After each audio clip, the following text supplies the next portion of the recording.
goes. Look at this. Oh my God. Right through it. All right, so it's 5 a.m.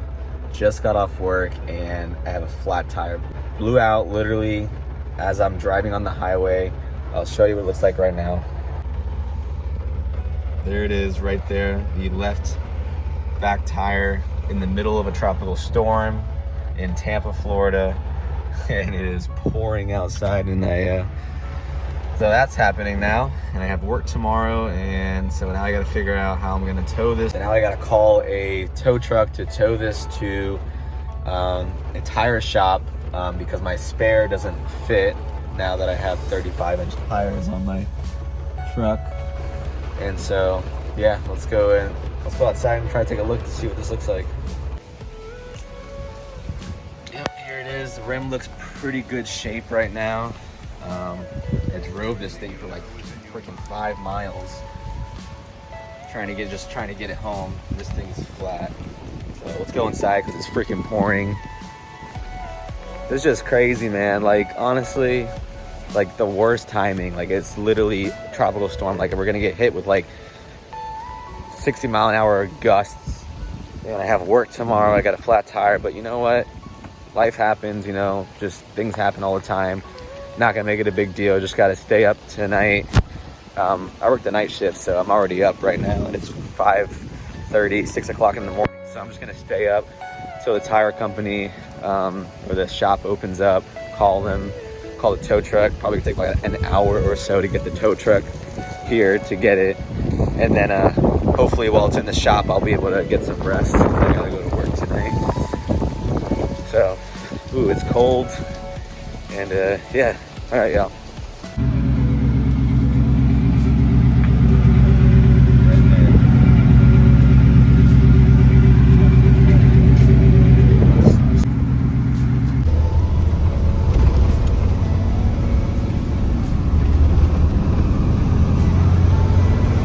All right, so just a quick update. The truck is in the shop, but the new dilemma is that I lost the key lock for this wheel, and it's a 7-spline key lock.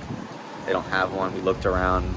A lot of the shops are closed today because of the hurricane that came through, so nothing's open. Have to get to work later, so they're just gonna rip those out with a hammer and put a 6-spline lug nuts on them for now, just so I can get it back on the road. And then I'm gonna have to just either take them out and put 7-spline and buy the key off Amazon, or just change out the rest of the 3 with just 6-spline instead, because it seems to be easier just with the 6-spline. So dealing with that right now. I'll check in with you guys in a little bit. All right, so tire is off. Here is the metal piece that shot through my tire.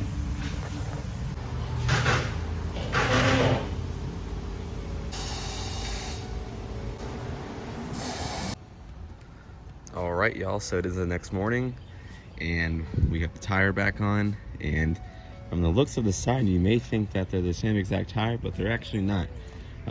The Federal Explorer RT tire, they don't sell anymore, or I guess it's really hard to find. They may have discontinued them. So we went with a tire that kind of looks identical to it, somewhat of a way. It's just literally like a mud grappler. It's literally called General Grappler. Off-brand, you know, just regular mud terrain tire. Nothing crazy. Just a tire to get us back on the road. I was looking at a Toyo tire, but I was like, you know what? I don't really think that a Toyo tire would be good for something that's, you know, the rest of the car has the Federals and then this has a Toyo. So if I was gonna do Toyo, I'd probably do all Toyo. Like I said, it's very hard to tell. You wouldn't tell unless I told you that it was a different tire.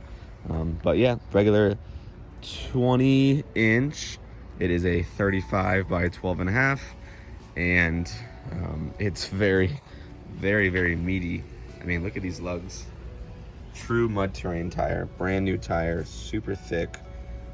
It costed me to take the tire off, and then I had to put the new tire on. I had to buy the tire and order it. For him to do all that, it was $310. which is pretty cheap for tires of this size. The Nittos I was looking at were like $500 or so, or $550. They were way more expensive. And so, you know, I was like, hey, you know what, we'll get one for $250. We'll have it installed and everything. Because like I said, I just have regular cheap Federal Explorer tires, and you know, there's no reason to go with an expensive Nitto for one tire in the back. So it's just kind of weird how that worked out. Now, one thing I have to tell you guys is, look at this right here.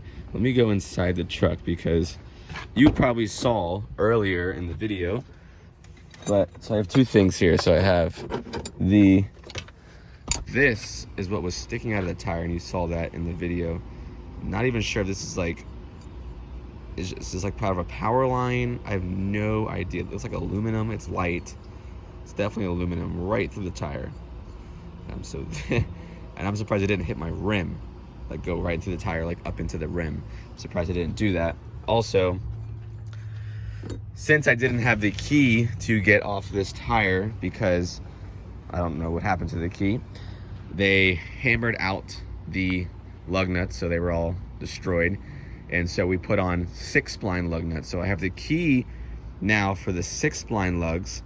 I just have to get the key for the 7 spline lugs on the other wheels. So I don't know what I'm gonna do yet. I might just have 2 keys, one for this wheel and one for the other 3 wheels, or I might just go all 6 spline or just all 7 spline. I kind of like the idea of having just the extra protection of having 2 different keys to get all the tires off. So therefore it'd be like literally nearly impossible to steal these wheels. The mechanic said it's nearly impossible to steal the wheels how they are, because the 7 spline lugs are so hard to find a key for. They have a master mechanic set and still didn't have the size. They had 2 7 spline keys, but they were the wrong diameter. So they were just a little too narrow. Just crazy how that works out. I didn't realize that there's actually different variations to the lugs itself, not just 6, 7, or 8 spline or whatever it is. So I have the key for the 6 spline right here, and so I'm gonna hold on to this, and then I have to order the key off Amazon for the 7 spline. He sent me a link of what the exact key is for those. So yeah, that is it right there. If you guys have any questions, leave a like, comment, subscribe. And like I said, it's just something that, you know, it's just life happening, and things happen all the time. So it was just a freak incident, and I'm glad that I was able to get it home. I'm glad that I was able to, you know, get it to the shop and get to work the next day. So like I said, I was able to get to work the next day. It was only like, I was only late like an hour. Just told my boss, you know, I'm gonna be late, it's all right. Good thing I worked the night shift, so I was able to get this all done during the day shift. Didn't get any sleep. I slept for like maybe 3 hours. So yeah, I slept for like 3 hours and then went to work. Now, the guys at the shop were super nice. It was at Olin Mont in Tampa, Florida, or in Temple Terrace. Super nice guys. Daryl and Carl, thank you so much for doing this. They stayed after late and helped me on this. So today I got some lunch for them, got some Four Rivers, got some chicken and some brisket and some baked beans and mac and cheese for a thank you for doing this for me after hours and really going out of the way and taking care of their customers. All right, y'all, that's it for today. I will catch y'all in the next video. Peace.